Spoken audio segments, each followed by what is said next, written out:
So hello everyone, we are doing number 3 numerical problems of electronics of BE engineering. Okay, so first ma चाहिँ के यस question को third number ma चाहिँ के भनेछ भन्दै calculate the resistance of 100 meter length of wire having uniform cross sectional area of 80 if the wire is made of magnesium having resistivity of 50 into 10 to the power minus 8 meter. If the wire is run 3 times, by how many times would the resistance increased? होइन यो भनेको चाहिँ के भन्यो भन्दा एउटा 100 मिटरको length भएको एउटा वायर छ अरे जसको एरिया चाहिँ 0.1 मिटर स्क्वायर छ।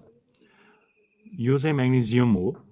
रेजिस्टिभिटी यसको कति छ 50 into 10 to the power minus 8 त्यो भनेको रो। If the wire is run 3 times भनेको यदि त्यो तारलाई 3 टाइम्स लङ्गर बनाइदियो भने त्यसको रेजिस्टेन्स चाहिँ कतिले बढ्छ भनेर सोधेको छ है। सुरु यसमा के भन्यो के सोध्यो भन्दा एउटा क्याल्कुलेट भनेछ, एउटा रेजिस्टेन्स सोध्यो र अर्को के सोध्यो बाई हाउ मेनी टाइम्स 3 टाइम्सले बढाउँदा हो। हामीसँग दुईटा क्वेसन छ। सुरुमा म यो बाई हाउ मेनी टाइम्स वाला गर्न चाहे।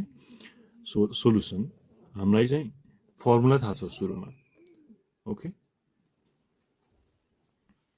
फर्स्ट के गरिन्छ हामीलाई वी नो, सिधै वी नो हामीलाई के थाहा छ R is equals to rho L upon A.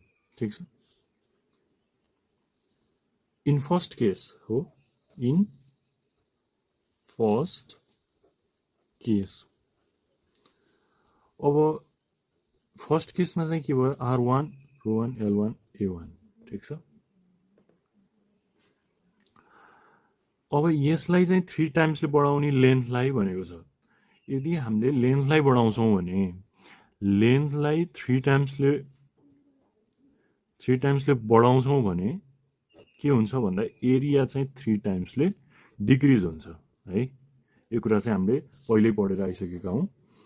So R2 चाहिँ के हुने भयो, R2 will be rho two 3L divide by A by 3 हुने भयो। अब यसलाई R2 लाई नै सल्भ गरौँ और R2 यो चाहिँ सेकेन्ड केस हो। ठिक छ। अब R2 भनेको चाहिँ के भयो भन्दा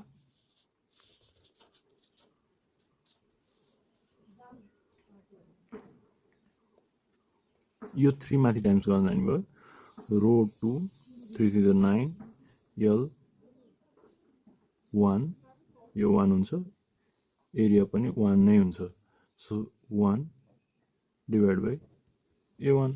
सो अब के हुने भयो भन्दा R2 भनेको त के रहेछ, रो चाहिँ कहिले पनि 2 मैले लेखेँ नि, रो चाहिँ चेन्ज हुँदैन है। यो चाहिँ 2 र 1 सेम नै हुन्छ। सो रो 9 चाहिँ अगाडि राखिदिउँ, 9 into row L1 by A1। त्यो भनेको के भयो, therefore R2 is equals to 9 into R1। So 9 टाइम्सले के हुने भयो, 9 टाइम्सले इन्क्रिज हुने भयो। ठिक छ। यो चाहिँ सेकेन्ड केस। अब हामीले फर्स्ट केस यो के छ, क्याल्कुलेट द रेजिस्टेन्स भनेको छ नि त। क्याल्कुलेट द रेजिस्टेन्स भनेपछि अब हामीलाई R पनि निकाल्नु पर्ने हुन्छ। सो मैले यहाँ लेखेँ। ठिक छ। R रेजिस्टेन्स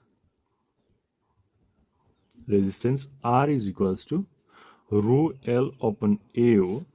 सो R निकाल्दाखेरि अब 50 इन्टु 10 टु द पावर कति छ माइनस 8 इन्टु लेन्थ भनेको हाम्रो 100 दिएको थियो सुरुमा, डिभाइडेड बाई एरिया भनेको कति रहेछ 0.1 mm स्क्वायर छ। mm स्क्वायरलाई अब मिटर स्क्वायरमा लिएर जानु पर्यो।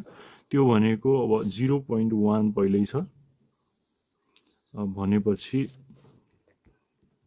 1 mm square is equals to metre square लाँदाखेरि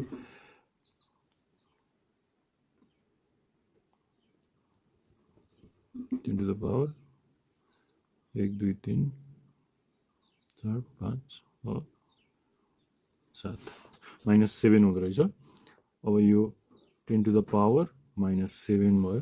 therefore R is equals to 500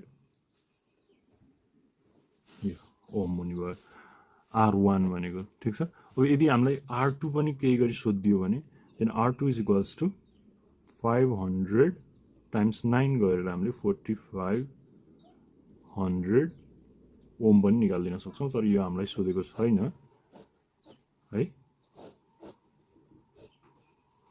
Answer. So we have solved number 3 as well.